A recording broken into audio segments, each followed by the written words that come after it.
Музыка телеканалында сонун шоу программасы уланууда, урматтуу телегөрүүчүлөр. Жана биз сиздерге экинчи биздин өтө эпатаждуу коногубузду тааныштырууга даярбыз. Атын атагандан биринчи айтып эле, бул айым барган жер сөзсүз түрдө Майрам Шаңга бөлөнөт. Өзгөчө Кыргыз Республикасына эстрадасында ажарлуу ырчы айымы, биге да ырга да жакын Назель айым азыр сиздерге өзүнүн мыкты менаташындыгы менен тосуп алыңыздар.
Siz ырдап жатканда кошулуп сизге подтанцовка болушунча аракет кылдык.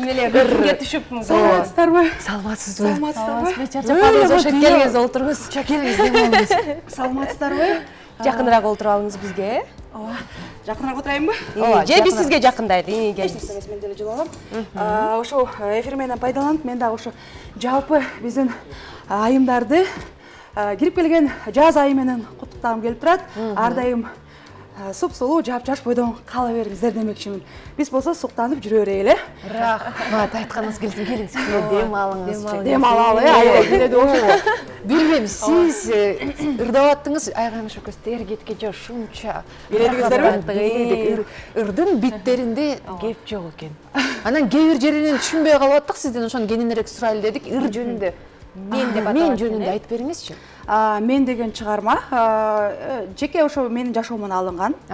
Эрма Баха дегендерди болгондо эле. Эрма Баха, Бема дегендер эмнеге атадым аларды? Анткени мен деген эми ар бир адам өзү үчүн баалуу деп ойлойм, Ошондуктан баарыбыз жакшы болуш үчүн, өзгөрүш үчүн биринчиден кандай болбосоң да кабыл алыш керек, өзүңдү сүйүшүң керек, өзүңдү жакшы көрүшүң керек. Анткени өзүңдү жакшы көрсөң, сен башкалардагы бир сүйгөнгө мүмкүнчүлүгүң болот жана ошо жалпы баардык ошо атап кеткен аттарга дагы арналды. Баарыңыздарды мен сүйөмүн, жакшы көрөмүн деген мааниде. Тексттерин сизден бери уксак азыр. Ооба. Кара сөз түрүндө айтып Кара бериңизчи. сөз түрүндө. Анткени мындай бир музыкага айкалышканда бир аз түшүнүксүз болуп калды. Ошол жерде сизден угабы. Башын айтып берейин, ошо башы кызык болор.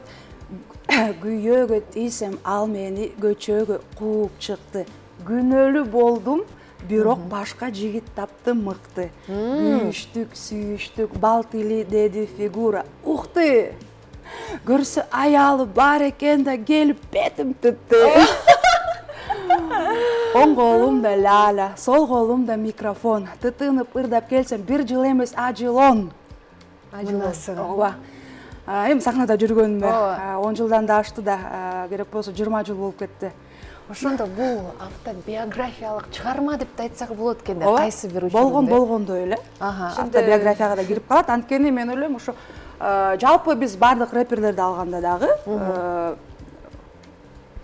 чөт өлкөдөгү аябагандай атактуу рэперлерди алсак, ар бир аткаруучу өзүнүн жашоосунан алат да, ар бир өзүнүн ырын. Болгондой эле айтып беришет. Ошо биздики дагы кичинде ушундай мааниде болду. Ошондо бетиңизди тутуп кеткени дагы чынбы? Балким чын. Каяңызды? Качан болдат эле? Качан? Жакында эле го дейм. Жакында эле. Бул эми сыр бойдон калсын. Бардыгын ырдап атпайсызбы? Ачык Мен ойлогон эмес, срокторду, даталарды да айтат го деп. Макул, датасын. Справкада ала келейинби? Ала келсин.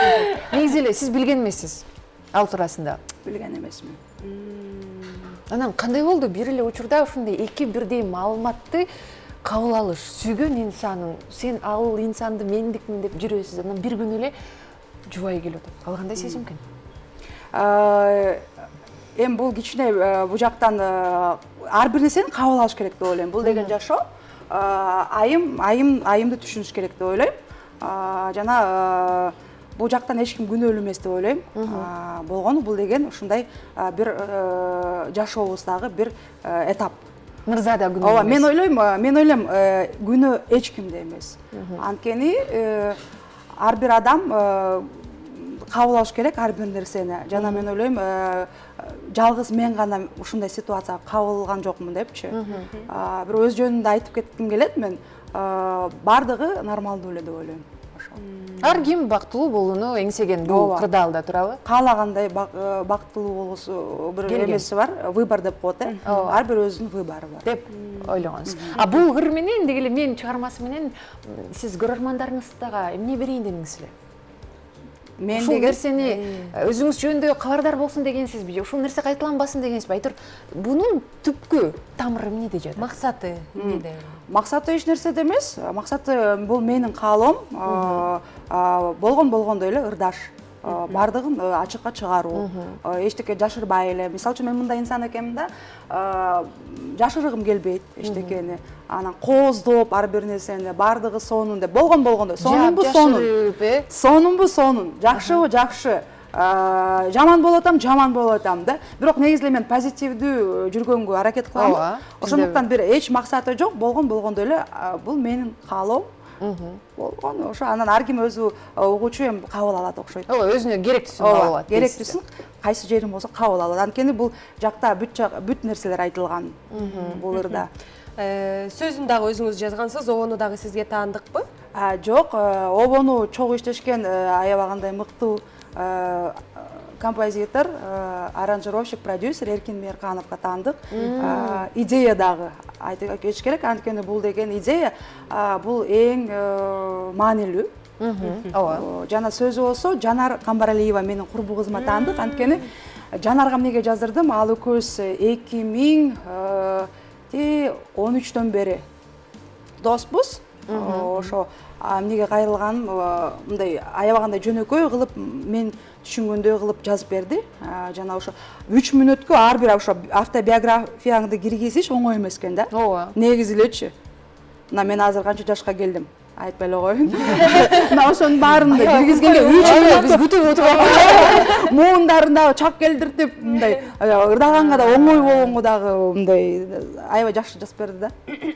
Негизи эле сиздин ар бир ырыңыз мындай бир өзгөчөлөнүп турат да. Кайнене, анан дагы туфли деген ырларыңыз бар. Неге мындай стилди тандап алгансыз деген суроо. Негизи мага өзгөчө болгон жагат, кичинекей бала кезимен мындай байкасам, өзгөчө болгон жагат экен мага.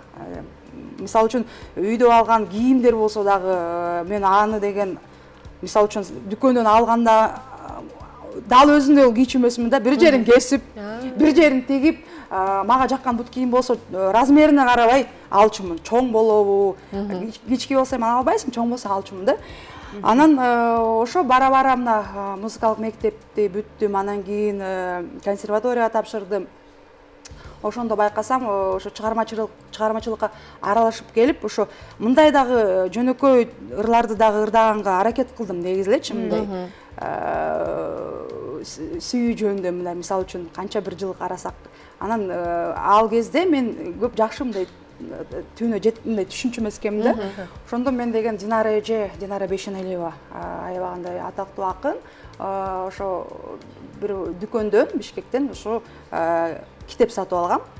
Ошоктон эле бир 4-5-6 сап туфли деген чыгармасын таап алдым. Ошодон баары башталды негизи элечи. Ошо Динара эжени таап издеп аябагандай таанышып, анан эже менен таанышып, ошо уландысын жазып бериңизчи. Анда мен ал убакта гитара чырчумун. Гитара менен обону ырдап берсем, ага аябагандай жактанам дейт. Ай, Назель, балам, мен бул китепти 18 жашымда жаздым дейт. Өзү окууну бүткөндө, окуу жайды бүткөндө ошо баратат туфли ошо алдыда ошо эмне күтүп атат мени деген ойдо жазыптыр да. Уландысы жок дейт. Анан кийин канча жыл өттү аралыкта, бирок баары бир Динара эжекеме да рахмат айткым келет, баары бир да жазып берди. Ушунча аралык. Ал деген уже 3-4 балалуу болуп, андан кийин мен кезиге отпаймынбы. Ошондой бир сонун историясы бар. Ошондон баштап анан кийин кетти туфли, күйөө издейм. Өзүңүздүн стилиңизди таап кетипсиз да мында кылып туруп, Ооба, ошентип айтсам дагы жаңылышпайм го. Кийим тууралуу айтып калдыңыз. Бүгүнкү образыңызды да өзүңүзгө таандыкпы ошондо? Бүгүнкү образымдын жалпы баардыгы Эркин Мейркановго таандык. Анткени ошо Эркин байкени мен аябагандай көптөн бери сыйлаймын. Официалдуу түрдө 2017 жылы таанышкам. Аябагандай аранжировкалар жакчу, обондору жакчу, ошо атайын бар таанышып, аранжировкаларын заказ берип, ошодон башталган баардык нерселер. Аябагандай азыркы учурда мына 2 жылдан бери иштеп келатабыз. Мындай официалдуу түрдөчү, анан мен ойлойм да, ушундай уникалдуу адамдар негизи эле көп эмес депчи. Анан ошондуктан мен номер 1 деп берем. Эркин байке, сиз номер 1 десем эле мен урушат. Бирок чында эле Эркин байке, сиз номер 1, сиз Кыргызстанда. Америкада жашасак, Америкада деле номер 1 болмок да. Анткени деген эмне үчүн, фактылар бар, обончу, композитор, аранжировщик, үн жазат студиядан, аны деген сведение кылат, үндү, фонограмма жазат. Андан кийин мондай стилди издейт. Ар бир ушу детальдарды карап чыгуу, бул деген аябагандай чоң салмактуу жумуш. ошол эле учурда бесценный жумуш да. ой жүгүртүү керек да. Жана ошондой эле анан кийин жөнөкөй мындай жакшы добрый ырдын байке. мүнөзүнө карап дагы стиль тандоо анын мойнунда экен да анда. Ооба. Анткени мен деген буга чейин канча жылдан бери ырдап келатам, эмгектен. Кандай болбосун деле бул эле менин чыгармачылыгым болчу. Ооба. Канча жылдан бери анан бирок ошо мен дагы бир өсүш үчүн мына ушундай бир азыркы учурда иштешүүгө туура келди деп ойлойм. Бирок сиздин кийим боюнча турган болсок, сиздин буга чейин деле образдарыңыз өзгөчөлөнүп келчү да. Аны кимге таандык? Буга чейин азыр Эркин байке менен иштешип жатсаңыз, буга чейинчи ким менен иштешип жатсыңыз? Буга чейинки образдарым алар өзүм эле таандык болчу. Анан көбүнчө ошо Жанар курбу кызыма дагы таандык, ошо экөөбүз. Курбу кызыңыз ыр да жазат экен, кийим да тигет экен. Сизде баары бар экен. Ойногон мындай ой жүгүртүүлөрүбүз бир болуп калган да ошо маалдачы.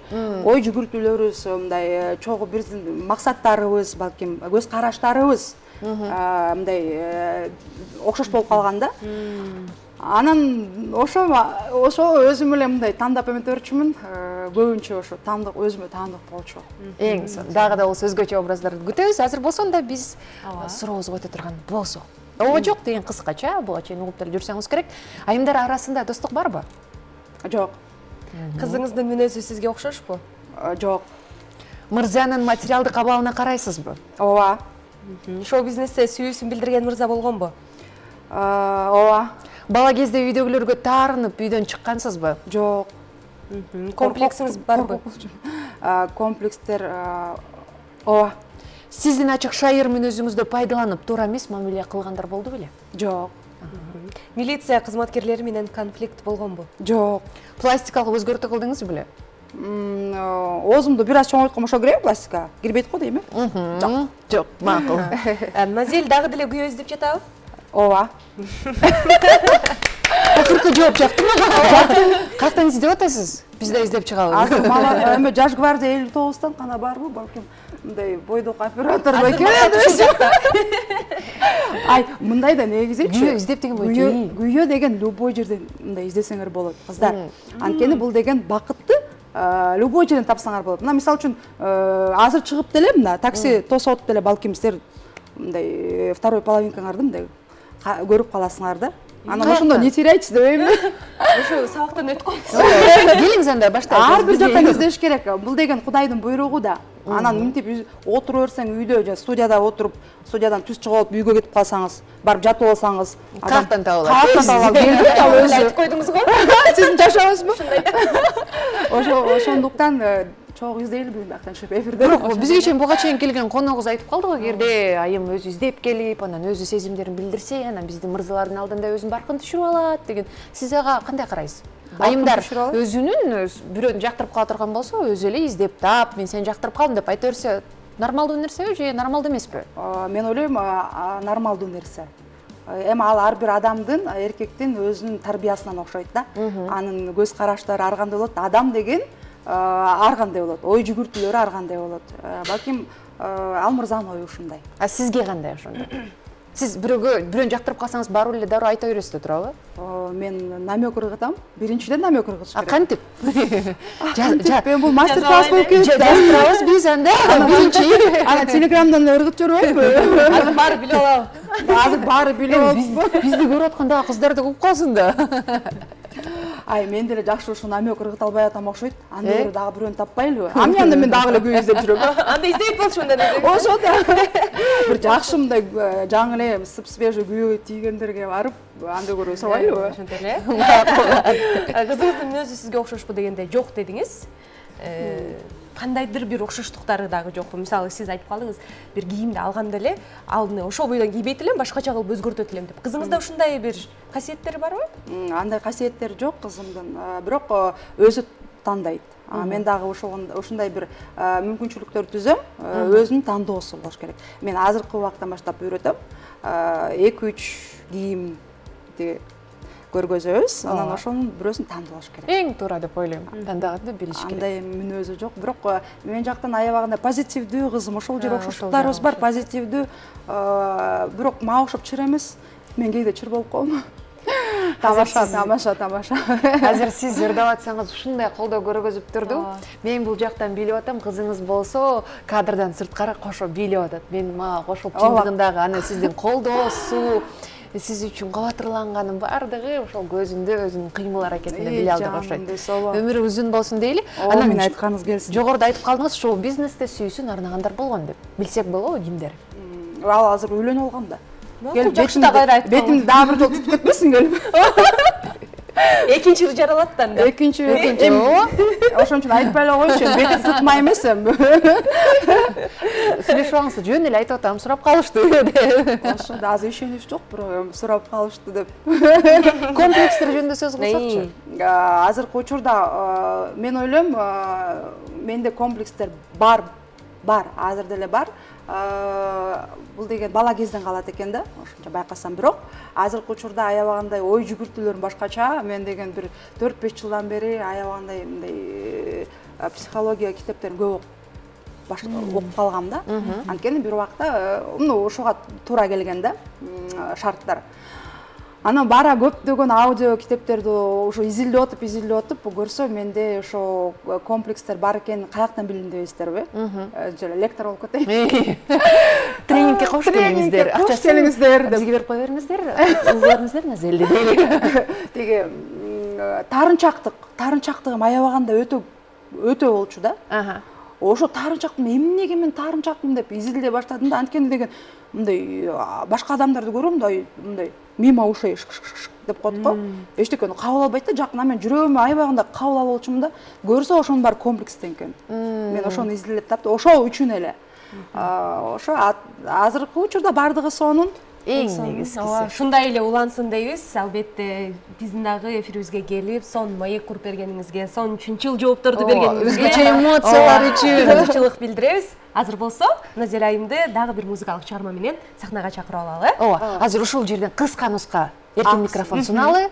Жакшы сөзүңүздөрдөн өтүңүз дагы, анан баарыңыздарга ак сүйүү каалаймын. Кыздар, сиздерге дагы ак сүйүү, өзүмө дагы. Ар дайым бири-бирибизди сыйлап, урматтап, жакшы көрүп жүрөлү. Менин репертуарымдагы алгачкы чыгарма ак сүйүү. Келиңиздер.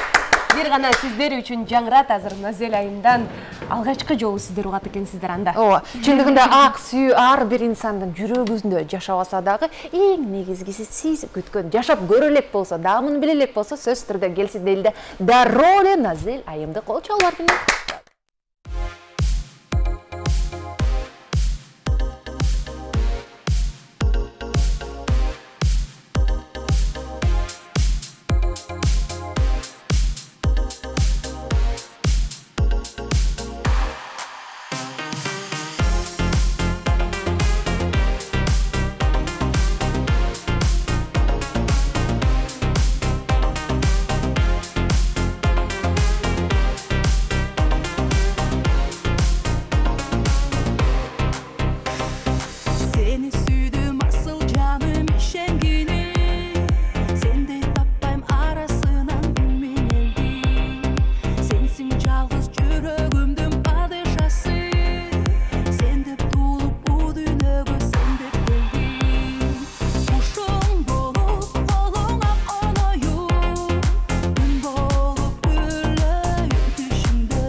Таштағы мықты музыкалық чармамен болды. Оны қызмат олған Айзат Ажинай Қаныш.